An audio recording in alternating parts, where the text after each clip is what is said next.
Yeah.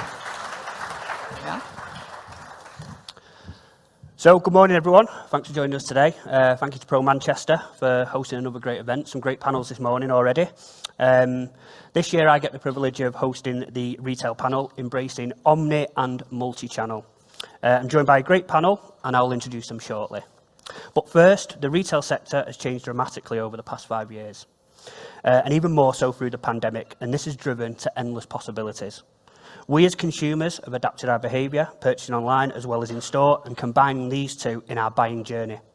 We have seen retailers accommodate this behaviour by integrating physical and online stores through web and mobile, with 79% of transactions in 2021 come through a mobile device.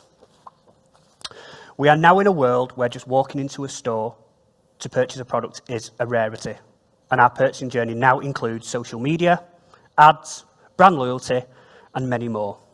The multi-channel retail experience has never been as important as this week. Primark have demonstrated this with the announcement of the launch of Click and Collect to be going through their online channel. Some key trends from 2022 as follows, and we'll cover some of these today in our panel. Digital-first brands are to enter the bricks and mortar space. Consumers wanting better personalisation. To blend an online and offline experience, and brands to be focused on sustainability, and also multi-channel attribution. So without further ado, I introduce our panel for the day. So first of all, we've got Angela Gaskell, Group Sourcing, Sustainability and Quality Fit Director at M Brown Group. So would you like to give us an overview of your role there at M Brown? Thank you, Martyn. I'm glad to be here with everybody, and got to shout out the first female panel of the day as well, all-female panel, excluding Martyn, so come on. Yeah, really glad to be here. I think my role is quite diverse in what I do, so looking after global sourcing for the group for our own brand products, sustainability strategy for the whole group as well, so covering off our ESG commitments, and then our USP for our brands, so Jacamo, Simply Be and JD Williams are our big brands that we look after. Inclusivity is key, but also our fit proposition, so that's where the quality and fit piece comes in. Excellent, thank you. And we've got Elizabeth Clark, CEO, founder of Dream Agility. Hello, I'm from Ramsbottom. Anyone in from Rammy? Oh, Tough crowd. Yes, Silicon Valley front row there. Yes, we have the technology company over there. We built all our technology in-house. We mainly provide services for Google Shopping and lead generation, so I lead a team of research guys. We've got 50% of our customers in the US now, the rest are UK and Australia, and it's all about delivering better value for Google, Facebook and other channels. Excellent. And then we have Emma Ford, Senior Director E-commerce at Asda. Emma can't join us today, so she's on Zoom. I think it was something to do with some rail disruptions or something. Yeah, sorry about that, guys. I would have loved to have been in there in person, but I'm pleased that the art of technology means I can still be there. So so I'm leading the e-commerce transformation in Asda. We're aiming to re-platform our whole entire e-commerce stack in the next 18 months. I'll tell you a bit more about that probably in a little bit later. And also I lead the product and UX team supporting Asda's ambition to get to number 2 in the market over the next few years. Excellent, thank you. So, and then we've got Sarah Bianchi, Managing Director of Arighi Bianchi. Hello, everybody. So, Arighi Bianchi, we're a furniture store in Macclesfield. We've been around for nearly 170 years now, so everything for your home. And we're obviously embracing the technical side of life now, just and really, Excellent. yeah, furniture, if anybody wants any furniture. The sales starts tomorrow. Lovely building as well, so you probably, if anyone commutes on the train or goes to Macclesfield, you'll probably see the Arighi building on the way past. Lovely building. So yeah, just go into the questions now. So first question, I'm going to go to Emma. So Asda have gone through a huge transition at the moment with the recent Isa Brothers takeover. How are Asda using this opportunity to bring all their brands together, and what impact will that have on the consumer? Yeah, so up until this point and before the Isa Brothers took over, Walmart did all our technology. So for the last 20 years, it's taken us to get onto Walmart systems. We now have to get off them in the next 3 years. So that includes everything from supply chain to finance to retail, and of course our e-commerce systems. And that's everything, not just the website. That's picking, last mile, order management. So we have a bit of a task on our hands over the next kind of 18 months, 2 years. But we are seeing that more as an opportunity than a challenge. So we are going to be one of the only retailers without any technology debt in the future, and also have a really flexible platform to support our customers' changing needs in the future. So some of the ways we're doing that is we actually have 11 e-commerce brands. So from opticians to groceries, tires, George.com. And what we're trying to do is enhance and bring those experiences together. So for example, last week, we actually launched clothing essentials on our grocery platform. So if you have children, you want to buy your school uniform, you can actually now buy them on the groceries, not just on George.com. And in store, in e-commerce, we're bringing those two elements closer together. So we are looking at the moment, you can go into store, and if you see something that you really want to buy in George.com, but they don't have the size you want, you can actually check availability online. So the way we're trying to look at it is it's not necessarily omni-channel or multi-channel. We are where the customer wants to be. So we are trying to completely blur those lines now. We have 12 million visitors to our websites each week, but most of those actually use us as a shop window and actually look at us externally going to shop to buy the products. This all drives loyalty and, more importantly for us, data. So the more data points we can get from our customers drives loyalty, but also helps us to improve that customer experience. Are you, Asda, doing anything you talk about loyalty there? Are Asda doing anything with regards to loyalty schemes, or is that something that will be coming in Tesco? Yeah, so you may have seen in the press, we've actually launched a trial. It's expanding at pace at the moment. Asda Rewards. Asda has been the only grocery retailer without a rewards scheme in its 72-year history, so it's a big step forward for us, both from a customer benefit point of view, but also the data-rich element of it. We haven't been able to have that like other retailers have had. I'm going to probably quote myself wrong now, but I think we're in over 50 stores at the moment, and it went online in some stores in the northeast a few weeks ago. Definitely, it's promising, and I think you're going to see a lot more of it this year. Excellent. And what work goes on behind the scenes then to create that experience for customers from Asda's point of view? Have you done anything behind the scenes, and what are you guys changing and what are you implementing? So we do a lot of research. So we actually go and ask our customers, both our competitive customers and also our own ones, lapsed and current, to understand not just what they want, because sometimes customers say what they want and what they need are slightly different things. So ensuring that we're actually achieving the needs of the customer. So what's important to them around convenience, around value, and about shopping experience as a total. So that's really important to us to get to that point and understand from a customer's point of view. Excellent, thank you. So you mentioned a little bit there around data. So Elizabeth, I'm just going to come to you with a question. So research has stated that 80% of consumers are more likely to purchase when brands offer personalised recommendations of their products and services. How will the upcoming changes to cookies, as you may have seen that Apple have now stopped third-party cookies, so we're on Safari, and also Google are going to be introducing this, aren't they, by 2023. So with personalisation being so important, how will the upcoming changes impact brands and the experience they offer consumers, and are brands ready for it? Thank you, Dan. Bit of intentional touching there. The brands, no, people aren't ready for it. Even our customers aren't ready for it. So we're having to, Google's been through some massive changes this year. They've made the biggest changes to their APIs ever. I don't know if anyone in the room is aware of that. They're now bringing in a thing called Performance Max. And again, this is going to be compulsory by September. So if you are any kind of smart shopping and you haven't moved over, they're just going to put you on it. And there's going to be 6 weeks of learning on it. So everything could fall apart. And also there is this side of it where they are, once they get rid of the cookies altogether, you're going to have no idea what's going on in your accounts.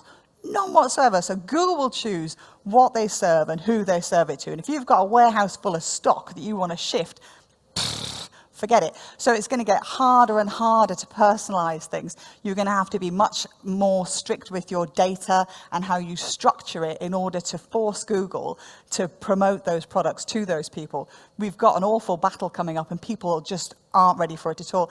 It was quite interesting actually, over lockdown, the brands who normally distribute via third parties suddenly found themselves with a just cut off, and you found people like Burberry and Reckitt are now advertising on Amazon, which they've never done before. So you've got people pumping millions or billions into Amazon, millions into Google. You're not going to know where any of it's coming from or which customers you're going to serve it to. Google is going to hash the data, so you're going to get approximated data, a bit like, you know, when you collect in store. So they say, oh, we've got this many Android devices, this many Apple devices. Somebody clicked on this ad. Somebody walked into store and bought this. Oh, that's worth £3.50.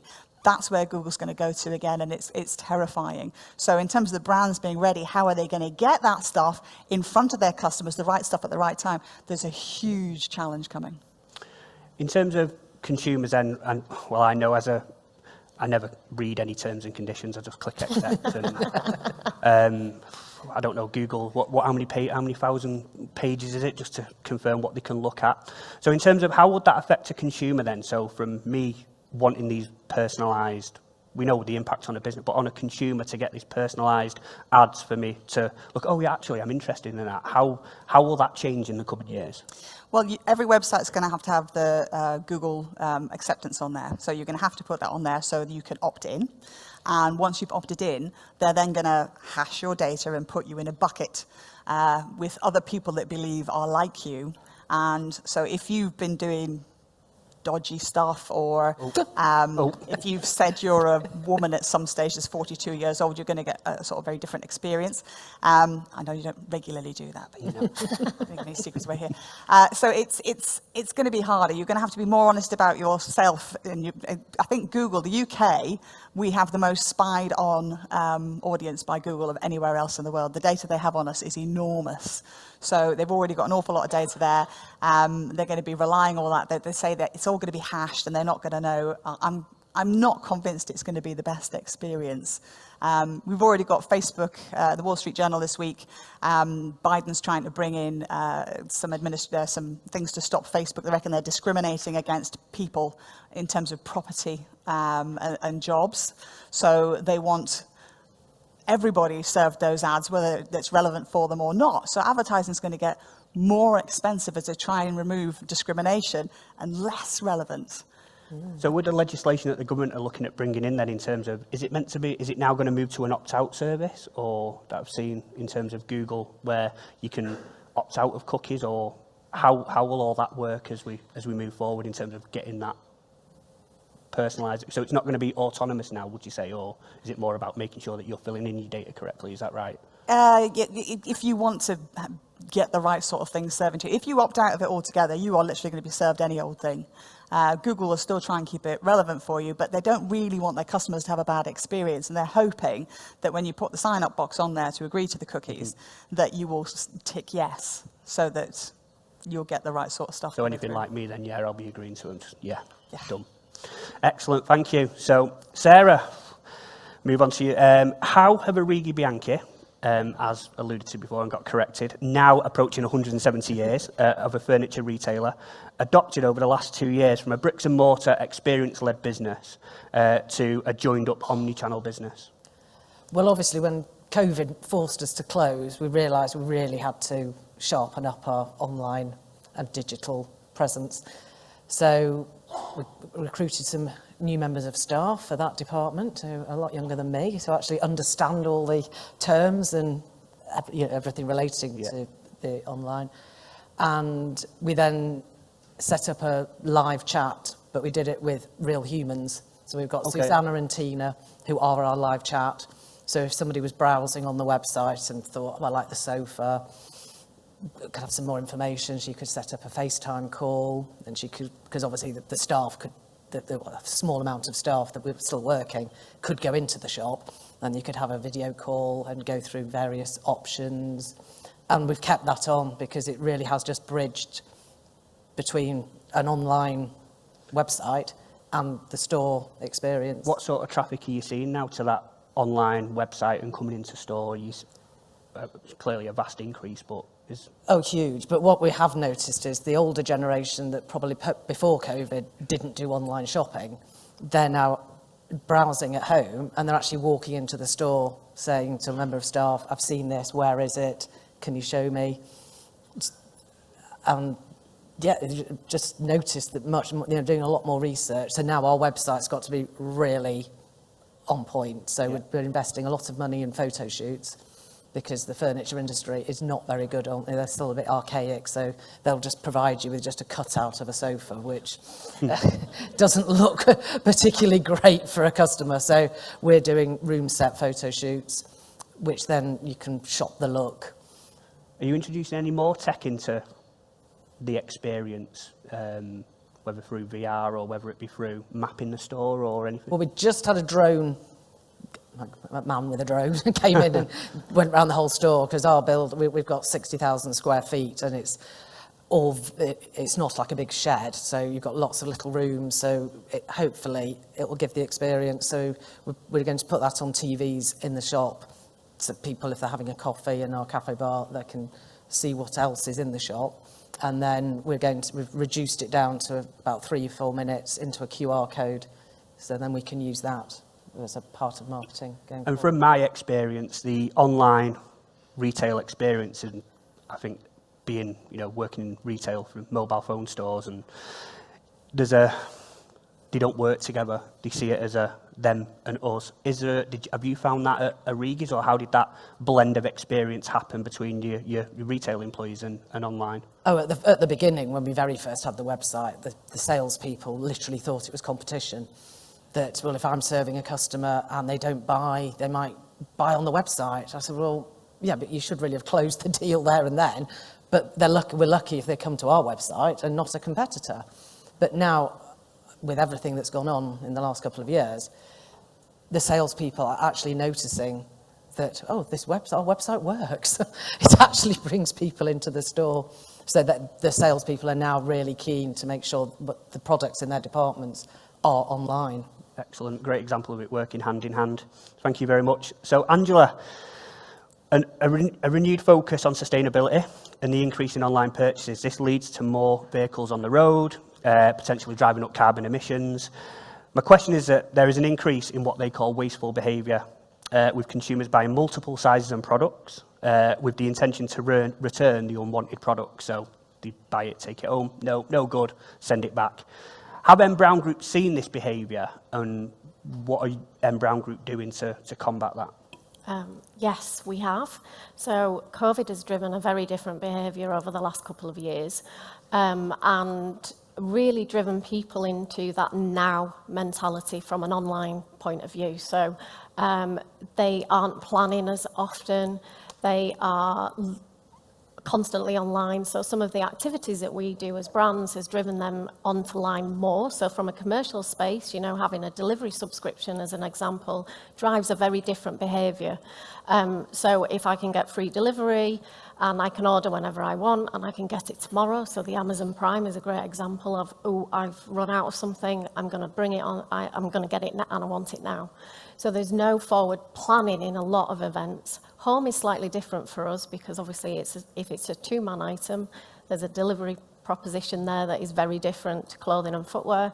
But actually that mentality of really wanting it now has really driven a very, very different behaviour. I think different generations, because we serve a lot of different age groups, have very different perceptions around what waste and sustainability means for them. So actually how we communicate, how we really give them the products that they want is really important. So for us as a business, we are looking at different technologies across that. So one of the things in my area under quality and fit, we have bought a body scanner and we are using 3D technology to really support us to understand who our customer is, who she or he is, and then actually what body shape are they, and how can we tailor the products to make sure that we reduce the returns. So actually helping them understand, us understanding as a business what body shape our customers are, but also then how we communicate that online. So whether that be through video, so our creative hub has now come in-house, so we own our studio. So actually that's another piece of investment, so we can really get that product quality and detail across online. And videos really help to enhance that, to really get the detail of how something looks and feels when it's on the body, which is really important. And then using that 3D technology and pushing that through into the technology. So online, new search tools, we've invested in new search tools to really help the customer home down on what they want and try and reduce the choice. And then within that, also we've put on a fitting app. So TrueFit is the one that we've gone for, but there are other ones out there like Dressipy and other technologies out there that help you as a customer fill in your profile, and then it will point you in the right direction of the right size. So that has all helped us build that technology profile across the websites, and we've got 9 brands, so it's not easy. Actually help support our customers in choosing better. That doesn't mean that they still don't order a lot of stuff. We get 28% of everything that we send out back. So we have a lot of items. We ship 15 million parcels a year. So as you can imagine, that's quite a lot of processing. So we are constantly actively looking at how we can reduce that waste, how we can make sure that we reuse that. And at the moment, our biggest piece is around circular. So how do we make our processes circular across the piece? So we're just looking at how we do rental, and we're working with our delivery company, Every, on their sustainability strategy and collaborating so that we can really reduce that waste on the road and the waste coming back to us as well. So how do we do that? Rental, take back, and resale. So yeah, lots going on. Wow. In terms of the technology that you've introduced, would you find that there's certain age demographics that are using that technology and that are more concerned about waste? Yes. Yeah. So if we look at something like Ambrose Wilson, who is our 65-year customer plus as a profile, she finds technology quite overwhelming sometimes. So, you know, how we communicate with her versus somebody, one of our customers on Simply Be, who's 25 plus, actually they've got very different views of the world and they've got very different needs. So how we communicate that, not everything will go across all the 9 brands and transition. So we have a lot of work to do there. And as we move on to our new platforms, we're invested in a new front end. So actually we're starting with Simply Be to really home in on understanding what we can do there before we transition that across the 9 brands. So I think it's how you communicate and understand what the customers need. Interestingly, our older generation we thought might not be as interested in this, but they came from a generation that actually didn't waste a lot, so they are very interested in it. And I think there's a lot of research out there that we need to all come together and really work really hard in this space to make a difference. It's funny you should say that, because I was on a website I'd not been on before the other day, and I didn't want to have to order like loads of different sizes, so I used their sizing thing, and it says I was size 26. So I was like, left that website. Yeah. Well, interestingly, people don't necessarily want to know what size you really are. So a lot of people will buy the size they always have been, and they will find a brand that fits them in that size. So it's actually how you do that. So the body scanning for us has been really important to understand who our customer is, and we're looking at how we might be able to update that data over the next 12 months, because COVID, we know, is we've either been really good and lost loads of weight because we've been out walking, or we may have been sat at a desk too long and maybe put a little bit on. So actually, people have changed in the last 2 years from a body shape point of view, so that's really, really important. Excellent, thank you. So, as we move forward now, next couple of years, a question for all the panel, so we'll go to Emma first. What advice would you give businesses today to ensure that businesses embrace omni and multi-channel, and what importance does this have and the benefits to the consumer? So I think for me, it's about the customer journey, not necessarily thinking of channels. Because if you just look at the online journey and then look at the store journey, you can miss the touch points in between. So for me, it's seeing that customer journey about whether or not they might browse in store and then buy online, or vice versa, or a bit of both. So it's making sure that you see the journey end to end. And the benefits of that is an improved customer experience and probably conversion into whatever they're purchasing. The other thing is you get significant more data points as well to support your business, but also to support those improvements from a customer perspective. So, and that ultimately then drives loyalty. The easier you make it to shop for a customer, the more likely they're going to be to come back. Excellent. Elizabeth? I think there's just from a purely data point of view, just giving people the right information at the right time. We have a Marks and Spencer's near us. I know they sell children's clothes. If I try and search for something for my son, it should come up and say it's here, and it'll say something else entirely different is here, and that's very frustrating. Things like if you're an odd size customer, not that I'm an odd size, but if you're a sort of an extreme, not an extreme either, but if I'm looking for a size 38E nude plunge bra and they show me all sorts of colours of bras and all sorts of sizes, and sometimes I don't even stock them in my size. Again, going back to your data, getting your feed structured correctly, and only showing people what they want, it's gonna stop all those nasty results. It's too easy sometimes to buy things and you go, oh God, it wasn't even in my size. Yeah. It will really reduce the waste and make a better experience for everybody. Sarah? Yeah, I think, well, like Emma was saying, with the joint between your website, your customer experience in store, and really, as much as possible, make your website reflect what you offer. So at least when you come to a store, I mean, we're only one store, that if somebody, say, in Chester, looks at your website, oh, it's actually worth my while coming in, and just reflecting that, isn't it? That you're showing as much as you can and keep it looking good, really. Excellent. Angela? So I think very similar to the panel earlier about employees, understanding who your customer is, really knowing as a brand your purpose and who you're serving. So, we run what we call an MPS program. So we really survey our customers and understand that journey, what they really want. Availability is always one of the hard ones. So actually really getting under the skin of the customer experience and knowing who your customers are is so, so important. Excellent. Well, thank you very much for that. I just want to open up to the floor for any questions. We've got a couple of minutes left. So any questions that we have from the floor? I think I best check my phone, Anna, see if any questions have come through. That was one of my jobs. Back pocket. So yeah, we'll have a look.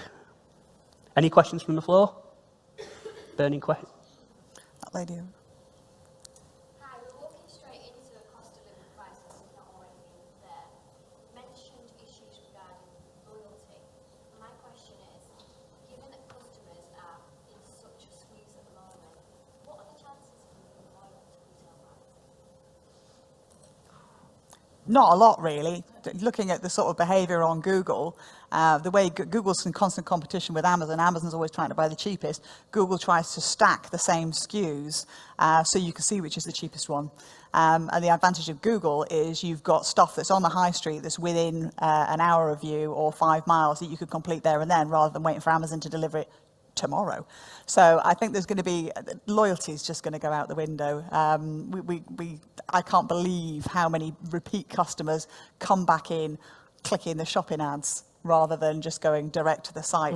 Mainly because the search experience on sites is so appalling. If you're having to optimize a feed so that people can find the right thing on Google, why are you not doing it on your websites as well? Yeah. So that the minute you look for, I want a black bodycon dress in a size 14 with a one side, then that should be presented to you. Marks and Spencer, I don't need to pick on Marks and Spencer, I hope there's nobody in yeah. Marks and Spencer's, I was searching for something the other day, and one of the suggested items on a black dress was an umbrella. Oh. Maybe they know it rains a lot in Ramsbottom. Any thoughts on that one on loyalty? I think I'm going to be slightly controversial and say there's an opportunity if your brand has a point of difference.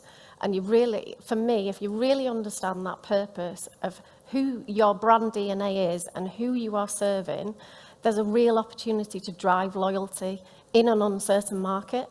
Because actually, if you're offering them value for money and really, really giving them the opportunity to get that experience and exactly what they want and need, I think for me, it's a real big opportunity. Yeah, I would say just from a grocery perspective, as we know, it's like ridiculously competitive out there. And I think consistency, so for example, as introduced Stocked and Locked recently around locking 100 prices until the end of the year, I think we do have an opportunity. I completely agree with some of the panel around if you're consistent and if you know your customer and what your purpose is and how we want to help our customers through this, because it's going to be tough for everyone, right? So we as retailers have a responsibility to ensure that we are doing the best we possibly can, and that will in itself drive loyalty. Excellent, thank you. Got a question online. Do you think that physical stores will be completely gone in the future? No. No. No. No. The audience, your thoughts? No. I think if you had an audience of 9-year-olds, it would be a very different conversation. You can't buy it in Roblox. You don't can't wanna buy, it yeah, at all. my little one, he's 9, and if anyone comes to the door to asking for money, like the window cleaner, we go, Mum, I've got this, and he pays for it out of the cash that people have given him, and he goes, I'll have that back on my Roblox account, thank you. So he's constantly looking for credit that he can use online. He lives in this little online world with his little online friends, but he's never going to get anyone pregnant that way, and he's not going to.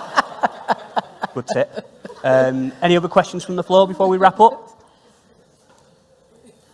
No. Well, thank you very much. Thank you, everyone, to the panel. Have a lovely day. Thank you. More intentional touching. A huge thank you to our panel. Elizabeth has been telling me all about Ted and all of his, what he gets up to. He sounds like a real character, definitely. Okay, well, it is my absolute pleasure to introduce